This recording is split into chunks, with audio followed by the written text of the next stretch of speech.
The settlement of the Czechoslovakian problem, which has now been achieved, is, in my view, only a prelude to a larger settlement in which all Europe may find peace. In Munich this morning, I had another talk with the German Chancellor, Herr Hitler. And here is the paper which bears his name upon it as well as mine.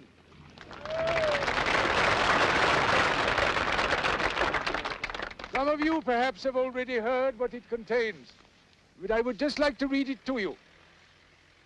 We, the German Führer and Chancellor, and the British Prime Minister, have had a further meeting today and are agreed in recognizing that the question of Anglo-German relations is of the first importance for the two countries and for Europe. We regard the agreement signed last night and the Anglo-German naval agreement as symbolic of the desire of our two peoples never to go to war with one another again.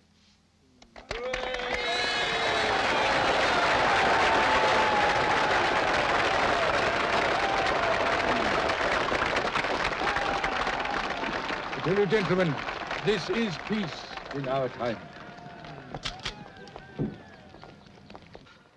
I will begin by saying the most unpopular and unwelcome thing, that we have suffered a total and unmitigated defeat. Right. The utmost that my right honorable friend, the Prime Minister, has been able to secure by all his immense exertions at Munich and elsewhere, is peace.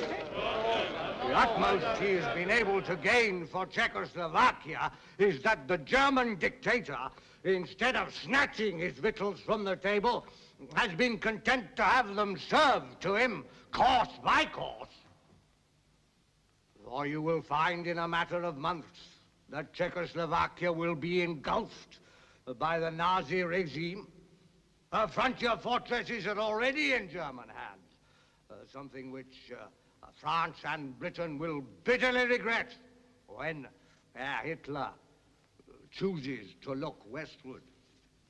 Silent, mournful, abandoned, broken, Czechoslovakia recedes into the darkness. That is the most grievous result of what we have left undone for the last 5 years. 5 years of looking for the line of least resistance. 5 years of uninterrupted retreat. 5 years of neglect of our air defenses.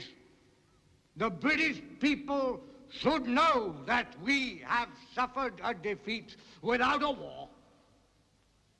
That we have passed an awful milestone in our history when the whole equilibrium of Western Europe has been deranged, and that these terrible words have been pronounced against the Western democracies: thou art weighed in the balance and found wanting.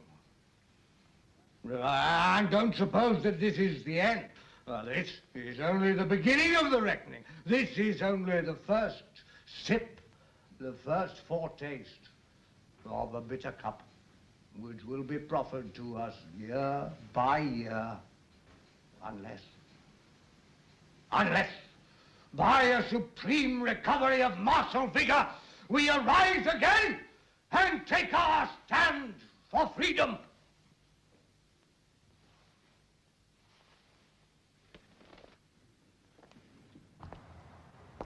It's good to get out of the house, Horace.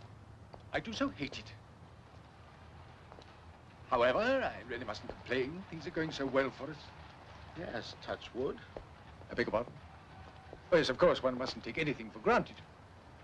But I feel we're moving forward at last. The whole country can see that our policy of appeasement is beginning to work. There's a mood of confidence in the air, ever since Munich. Don't you agree?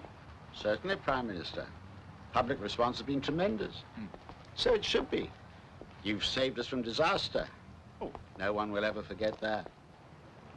There is, however, the small problem of the Ministry of Supply. I'm afraid Winston will continue to press for it. Well, then we must continue to ignore him. Great heavens, how can we possibly establish a Ministry of Supply? It's tantamount to declaring war. It would undo everything I did at Munich. Well, I agree. How could we expect Hitler to believe that we mean peace if we start adopting wartime measures? I simply raised the matter, Prime Minister, in case you wish me to deal with it. With Winston, you mean? No, Horace, no. No, Winston has no support in the House. Indeed, the whole country is with us. It's true. Our reputation has never been higher. You know, Hitler told Bill Astor that he definitely liked me. He'd hardly say the same about Winston, would he?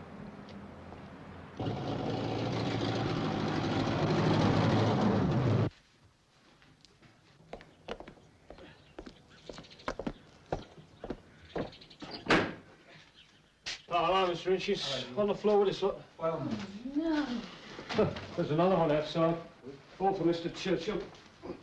They should open a special sub-post office for it. He must be the most popular man in England. That simply cannot be true, Edward. But why should the Germans move arms through Czechoslovakia? I don't know, Prime Minister, but they I are. simply don't understand it. Why are they doing this? It's against the entire spirit of our agreement.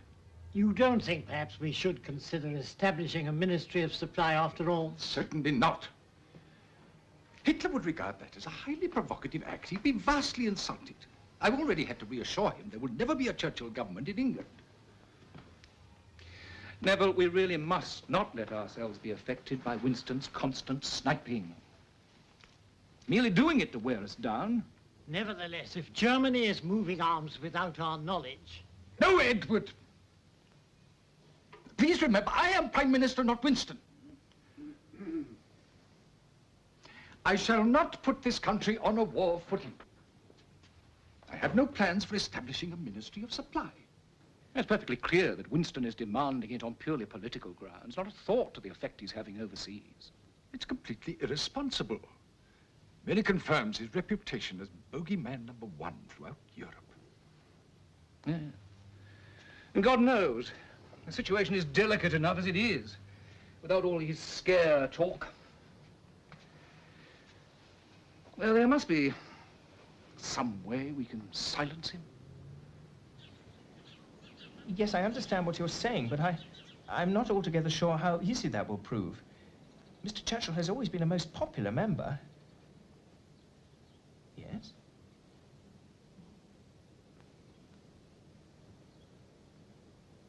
Why, yes, indeed, it has always been my ambition to stand for Parliament one day. A Scottish constituency, you say? Yes. Well, I always like to help the younger and brighter members of our party, Mr. Thornton Kelmsley. Goodbye.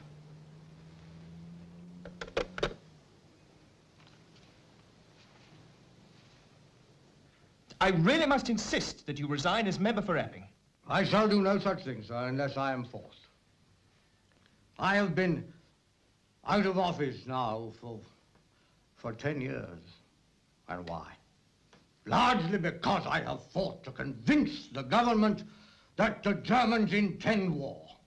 A fact which they still refuse to accept.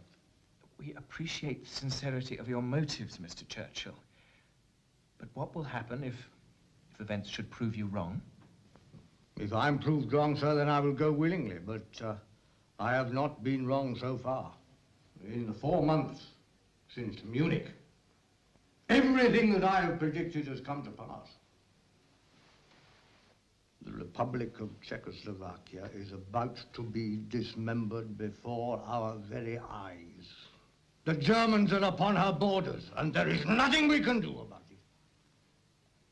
We have delayed too long, we have wasted vital months, and now all we can do is sit back and wait for the tragedy to occur.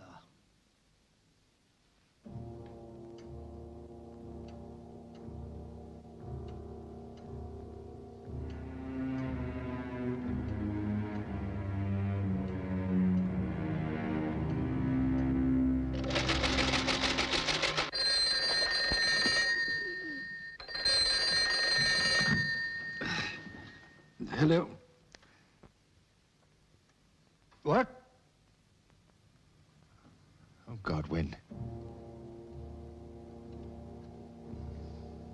I gather the Germans were already advancing on Prague, while Hitler was still negotiating with the Czechoslovak president. I believe so, yes. Hardly the action of a well-intentioned protector. You say he's already seized their aeroplanes and gold supplies? We have been deceiving ourselves. Far too long. And I do not excuse myself from that. But we cannot deceive ourselves now. The press will say that he has made us a laughing stock of Europe by invading Czechoslovakia. No, his tactics are perfectly straightforward. He simply says one thing and does another. It certainly doesn't seem to be in accord with the Munich Agreement. I do think we should give some guarantee to Poland and Romania right away. Thank you. Both of you. I shall consider the matter very carefully. And would you consider bringing Winston back into the cabinet? No. I shall never bring Winston back in any capacity, none whatsoever. Good heavens, the way he behaves, you'd think he had a shadow cabinet of his own. Hello, Brendan. How is it? You'll see. The tide is turning.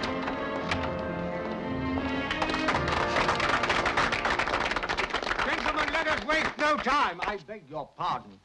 Ladies and gentlemen, the situation worsens daily, but the Prime Minister has evidently learned nothing from Czechoslovakia. Germany continues to rearm at an alarming rate, and Mussolini clearly has designs on Albania, but we are still persuaded that it is possible to shoo away dictators with an umbrella. This being the case, it is necessary for us to do everything in our power to correct such an impression. I am sending the Prime Minister today a memorandum urging a more aggressive naval policy and massively increased rearmament. Let us hope that my piece of paper fares better than his. And I would like to know how many of you agree to the need for a House of Commons motion calling for an all-party government. Would all those in favour please raise their hands? How dare he propose such a motion? I sometimes wonder which party he thinks he belongs to. We must simply continue to ignore him. Well, it's all very well, Horace. You don't have to sit day after day in the Commons trying to appear immune to these constant attacks. Must be very hard. It is. Apart from which, it all wastes so much time. We could get everything done so much more quickly if it wasn't for Parliament. Have you thought any more about Poland, Prime Minister? Huh? Yes, of course. Suppose we'd better do something. I think so, yes. Regretfully. What, give them some sort of guarantee, you think? I would advise it. We must let Hitler know we don't mean to let him go on like this. Yes. Suppose there's no alternative. Oh, why don't these dictators realize we could accomplish so much more if only we worked together? I mean, we all want to make the world a better place. Why do we have to fight over it? You know, I shall have to go and talk to Mussolini next week about Albania. Frankly, I dread it. I sometimes wonder if anyone is interested in reasoned argument anymore except for you and I. Papa? What is it, Randolph? It's Desmond Morton. Mussolini has invaded Albania. Mrs. P. Randolph. Tell her to get me the Admiralty. Can't we finish our lunch first, Papa? Do you suppose Mr. Mussolini waits for lunch? He's probably halfway to Corfu by now. Come with me. Inches. No. Is there anything I can do? Yes, Deacon. Get me the maps. Tell him to get off the line, whoever it is. I want the Admiralty. It is the Admiralty. Ah, tell him to wait. Do you know where the maps are? The library map. Yes? Get Mrs. B. and the pencil. Where's Deacon?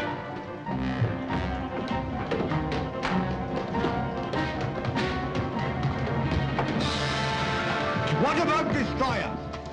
Why aren't they with their flotillas? They'll put it here. No, Deacon, Albania, not the bloody Atlantic. I'm awfully sorry, of course. Here, let me over. What on earth are they doing in Africa? Why in heaven's name aren't they in the Adriatic where they're needed? Surely anyone can see. That's the one, yes, that's it. Put it on the floor, there. What? Yes, of course I'm still here. But don't you realize that he'll go for Corfu next unless we do something immediately? Now then, would you be good enough to tell me where our capital ships are? 2 at Malta, yes. 1 at Gibraltar. 1 at Naples? Extraordinary. Thank you for your cooperation. 5 great ships lolling around the Mediterranean, none of them in the right place. How could it have been allowed to happen? We must have action at once. We've not a second to lose. Mrs. P, take a memo. Harold, are you going back to London? Yes, this afternoon. Then you can take it. A memo to Mr. Chamberlain. Dear Prime Minister. Oh, I cannot put up with this sort of thing any longer. The sheer arrogance of the man. Listen to it. Our Mediterranean fleet should, of course, be concentrated and at sea. And have you read the newspapers? Everyone urging me to do this and that. Get Winston into the cabinet. And don't they realize that that would be a message of open warfare to Berlin? It would happen on Good Friday. Completely spoiled the weekend. I would value a few words of advice occasionally, Edward. I'm sorry. Then my advice is simple, Prime Minister. The matter must be brought up in the House as soon as possible. Winston's quite right. We cannot ignore these repeated acts of aggression any longer. We must do something to show we're a force to be reckoned with. Maybe Winston should get his Ministry of Supply.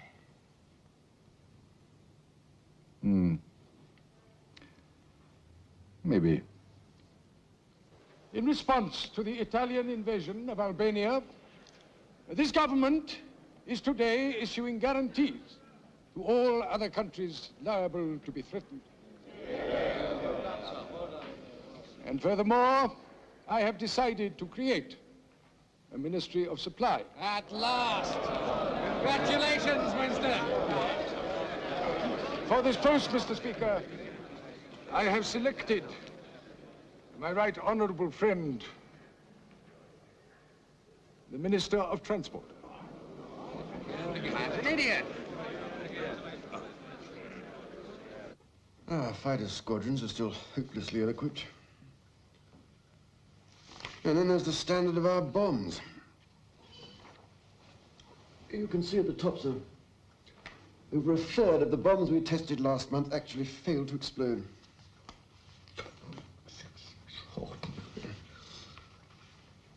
Now, what's this about planes out of action? Oh, yes, sir. All our aircraft have to go for a major inspection after 120 hours in the air. That's about every 8 weeks. But unfortunately, things are so bad now that the actual inspections are taking up to 6 weeks. Why can't they work double shifts? How can we go to war with the Air Force in this state? It would be extremely inadvisable to go to war at the moment. You mean we lose? Oh, we wouldn't stand a chance. Not when you consider the rate at which Germany is rearming. Well, we must go in soon. A sudden, sharp attack. Finish the thing quickly. But if we delay matters, the Lord knows how long it'll take.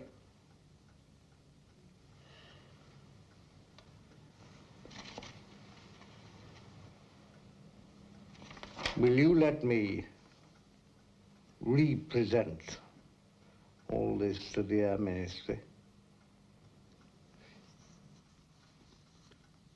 Yes, of course. Thank you.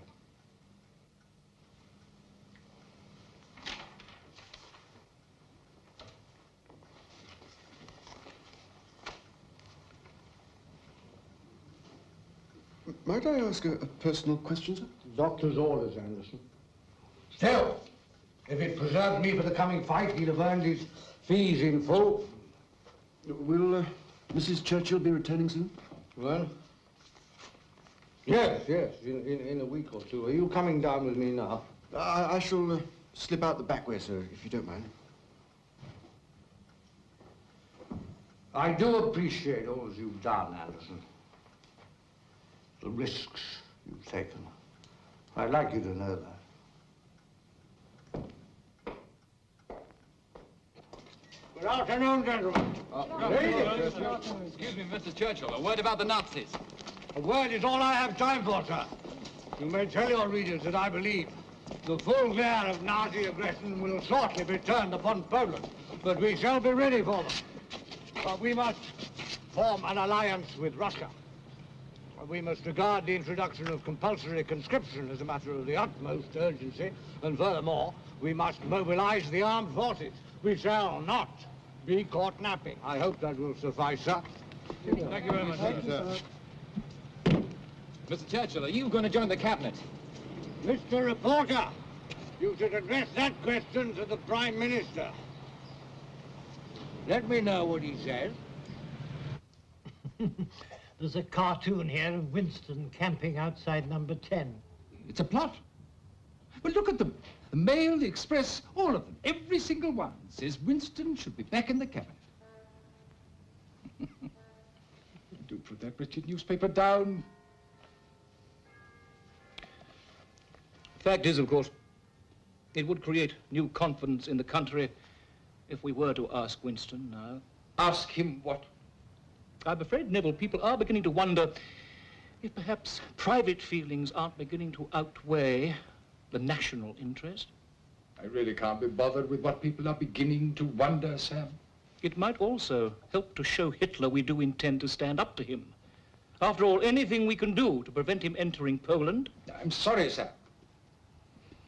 I remain convinced that Hitler is nowhere near such an unmitigated villain as certain people make out. I still have great hopes of reaching a compromise with him. Then why does he persistently lie to you? I will not be goaded. I repeat, he does not want war any more than we do. I know the man. I know it to be true. That's all there is to it. Hello, Horace. What can we do for you? I have a memo from the Air Ministry, Prime Minister, regarding information they've received from Winston.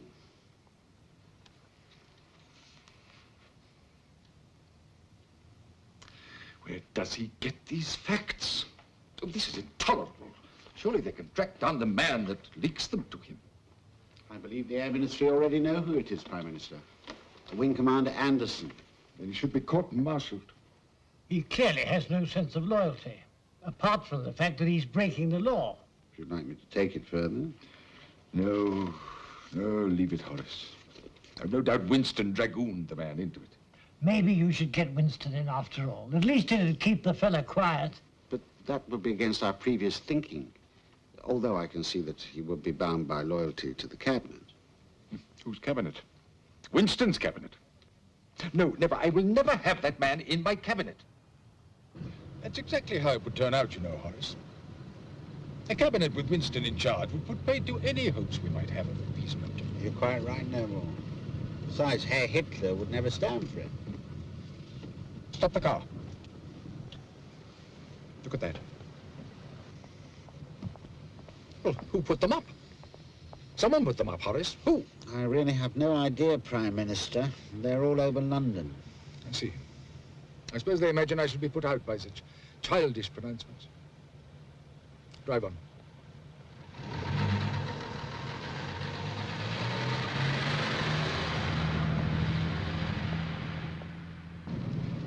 They think I shall panic. But I shall not. He what?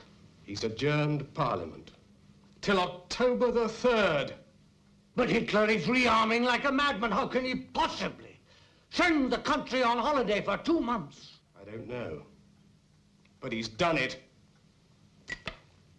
Does he imagine that Hitler will be impressed? With this show of calmness, he will merely push the harder and hack his way towards us. Now is the time to fight, to speak, to attack. I'm afraid that's not Neville's way. Then he would do well to recollect how we spent our summer 25 years ago when the Germans broke into Belgium and trampled our people on their way to Paris. I think he's more concerned about getting his fishing tackle in order. He's off to Scotland tomorrow.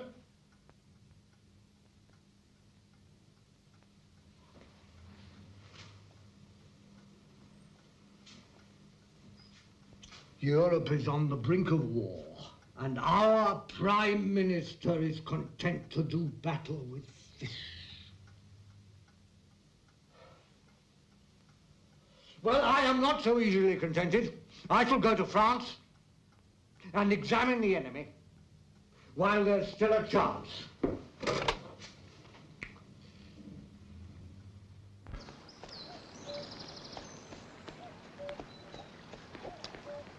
Prime Minister!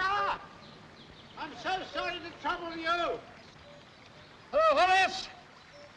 You've come to try your luck. I'm afraid they aren't rising today. I've just been on the telephone to the Foreign Office. There's been a rather disturbing development. They believe that Herr Ribbentrop has flown to Moscow. Oh, no, they must have got their facts wrong, or you must have misheard them. Why on earth would Ribbentrop go to Moscow? To form an alliance with Russia. Germany and Russia detest each other. How could they possibly? Believe me, Prime Minister, I'm only repeating what I was told, but they seem quite certain about it. Germany and Russia are about to sign a non-aggression pact. That means that Hitler can go for Poland with impunity. Hitler and the Bolsheviks. Great Scott. We must recall Parliament at once. Germany is now determined upon an attack on Poland. And the Soviet Union is equally determined to stand aside. But this does not, may not affect our determination to honor our obligations. His Majesty's government has today signed a formal treaty of alliance with Poland. The unilateral guarantee of March is thus turned into a binding and bilateral pact. Mr. Speaker, this House will be asked to approve an emergency powers bill, by which preliminary steps toward mobilization will be taken. As the House knows, the fleet has already been ordered to its war stations. Too little, too late. The issue of peace or war is still undecided. We may still hope, we shall still work for peace. The government have always been aware of the deep desire of the British people to avert the catastrophe which now threatens Europe. For my part, I have always believed that there is no question which cannot be solved by peaceful discussion. God knows I've tried my best. Oh, it is good to see you relaxing. This is the last picture I shall paint in peace for a very long time. Oh, don't say that, please. I say it, my darling cat, because I know it to be true. Well, I've almost cleared the decks. My writing's finished for the moment. History to English-speaking people only needs cutting, proofreading. I shall be ready when required. Worked so hard for all of us. Sometimes I feel quite guilty. Well, what else should I do with my life? Draw my pension and ponder the nature of mortality. You know, my dear, a fortnight ago I was eating wild strawberries soaked in white wine with the French generals in Paris. But I much prefer English strawberries from our own patch.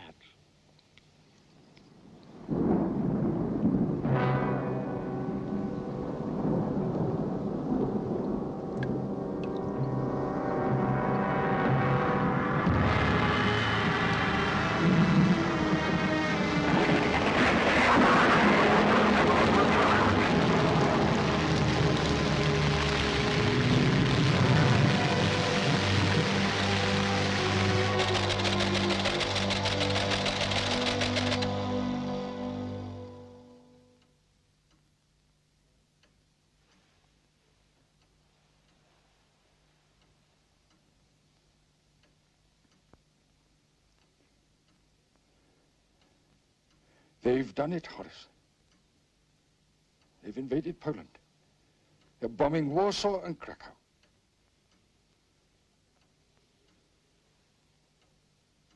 Well, what do I do? We should telephone Hitler straight away. Tell him to pull out his troops. Yes. Yes, you can go and talk to him, Horace. This is what Winston wanted. The ammunition he's always dreamt of. There'll be no stopping him now. He'll destroy me Then we mustn't let him. We must silence him. There's only one way to do that. You must offer him what he wants. I know. Or seem to. The whole thing has come as a terrible shock to me, Winston. To us all, Prime Minister. Yes, but to think that all those meetings, all those promises, they obviously meant nothing to him. I propose to form a small war cabinet. If I do form such a cabinet, I would like you to be a member of it. Would you consider that? I should be honored, Prime Minister. I would be pleased to do anything to serve you and this country. Thank you, Winston. Your support will be a great help. In what capacity would you want me to serve in this war cabinet? I really can't say, not at the moment. There are still so many unknown factors. I'll talk to you about it again later, later on today. Will that be all right? Of course. When are you planning to send your ultimatum to Hitler? Oh, really, Winston, you mustn't press me on these matters. It's all happened so suddenly. We must tread very carefully. Make sure we pursue every avenue. I still have hopes of averting this dreadful war. It's been 24 hours, one whole day, while the Poles are being bombed and massacred, and still he does nothing. No ultimatum. No further talk of a war cabinet, all the places that I'm to have in it. He promised to talk to me again yesterday. Neville's promises. He gave me his word. Well, surely you know better by now never to trust anything Neville tells you, Papa. Prime Minister, it is now impossible to believe that Hitler will make any agreement that he will not betray at a moment's notice should it suit him. I agree. We must honor our guarantee to Poland. All that is being achieved by this delay is further loss of life, further adverse public reaction. Here. Gentlemen, Hitler has declared he does not want a war. He wants direct negotiations with Great Britain. I have this from a very reliable source in Berlin. But, Prime Minister... Of course we must protest. I've never said that we shouldn't. We must do more than that. We must deliver an ultimatum at once. We must make it perfectly clear that war can only be averted if German troops are withdrawn completely from Polish territory. I don't think Hitler will agree to that. Surely, Prime Minister, that cannot be our concern. We must honor our guarantee, come what may. Yes, Edward, as you keep saying. Then you do agree we have no choice? Very well, I will draw up an ultimatum. Expiring by midnight tonight? No, that's too soon. We mustn't put Hitler into an impossible position. Besides, the French are asking for another 48 hours. While Poland continues to be attacked, we cannot wait that long, Prime Minister. We must give Germany time to make up her mind. Why? Why give them that luxury? Good God, they've made up their minds quickly enough in the past when they've wanted to, and expected everyone else to do the same. I have said we shall send an ultimatum, but I will not agree to a time limit. If there is the slightest possibility of saving the peace of Europe, I am determined to take it. Thank you, gentlemen. Neville. That will be all. Our ambassador in Berlin has delivered a warning message to the German Chancellor, but up to the present, no reply has been received. It may be the delay is caused by consideration of a new proposal put forward by the Italian government. It has nothing to do with the Italians. What about our treaty with the Poles? That hostilities should cease while the five powers, Great Britain, France, Poland, Germany, and Italy, discuss a possible German-Polish settlement. If Germany did agree to cease hostilities, then we would be willing to regard the position as being the same as it was before their forces crossed the Polish frontier. The way would then be open to discussions between Germany and Poland, discussions with which, under certain circumstances, the British government would be willing to be associated. issue an ultimatum, Neville. The country expect no less. What about an ultimatum? Please.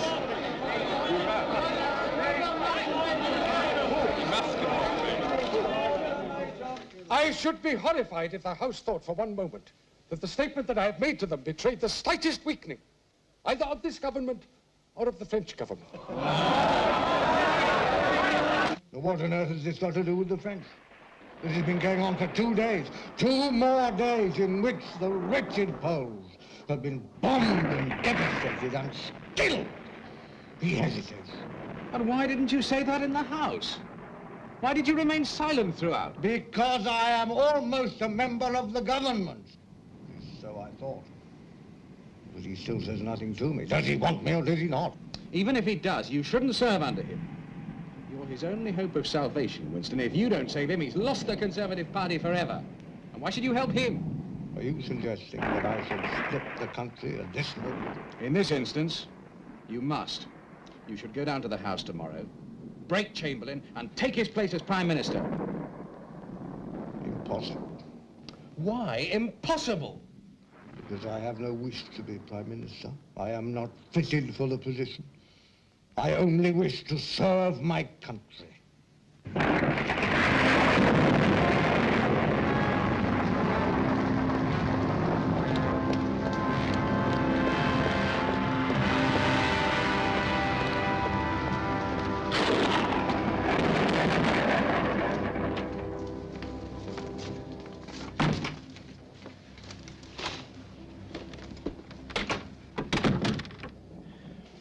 Evening, Sir Samuel. This is very late. Is there anything I can do for you? No, thank you, Horace. The Prime Minister's still extremely busy. Yes, well, I'm sure he'll find time to hear what I have to say. You sure there's something I can do? I've come to talk with a Prime Minister, not a civil servant. Horace, please get out of my way. Sam, what is it? A word in private, if you will.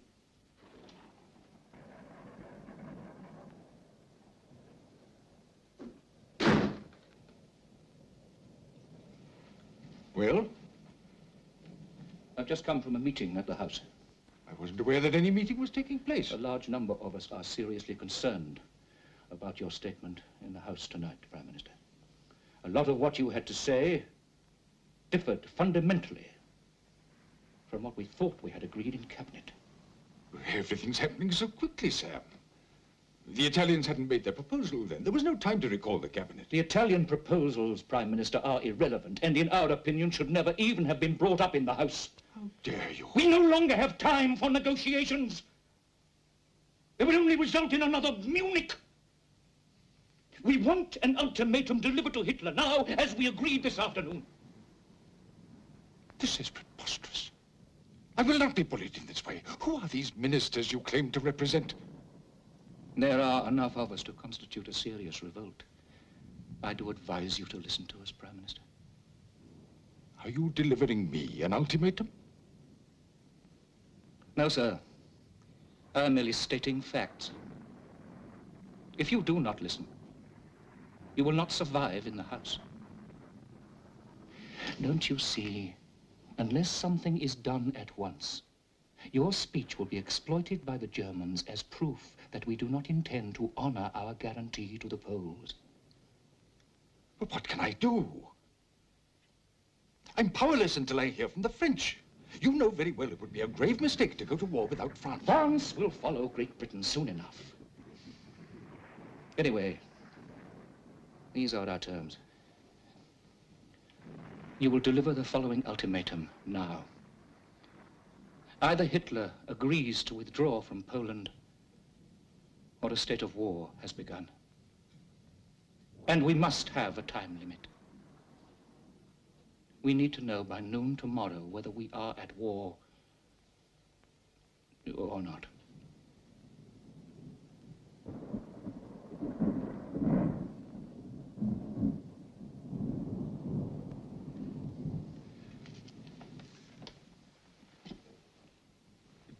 Tell your colleagues. Tell them I recognize the strength of their feelings.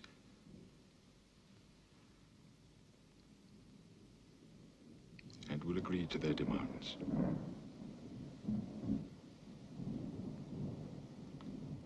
Thank you.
Have we heard word from Germany?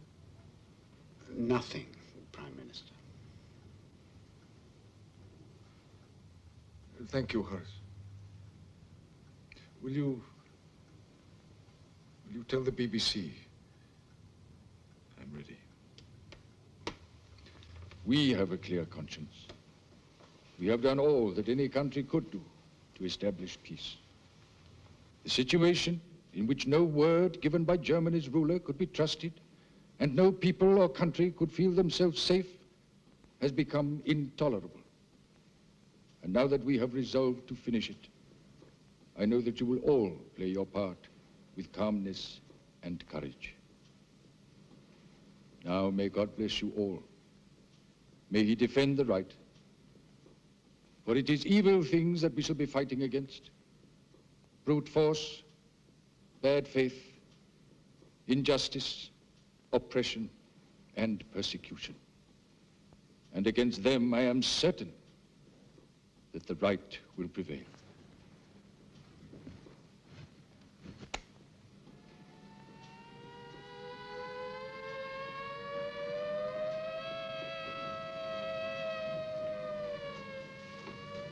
It has started. Come along, my darling. How characteristically prompt and efficient of them. My little kitten. Come along, Mrs. P. The glasses, Randolph.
Get me Winston.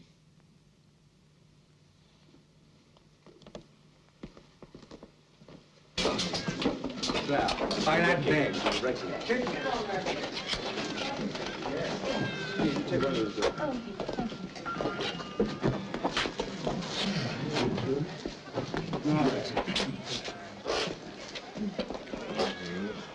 Thank you, my dear. Thank you. Where's that glass of this? Kittens can have some. Mr. Churchill, Mrs. P. your very good health, sir. Yes, you're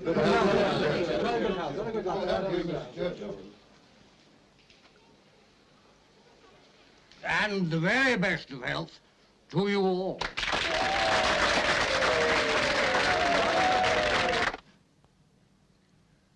I hope there is no ill will, Winston, Prime Minister? between you and me. We've not always been close. We've had certain fundamental differences, I know. That is part of the strength of our parliamentary system, Prime Minister. When it is too rigid to permit opposing views within the same party, that is when we must start to worry. Yes. Yes, indeed. But no one has won. You must remember that. No one except Hitler. It's all a tragic waste. The end of everything I've worked for.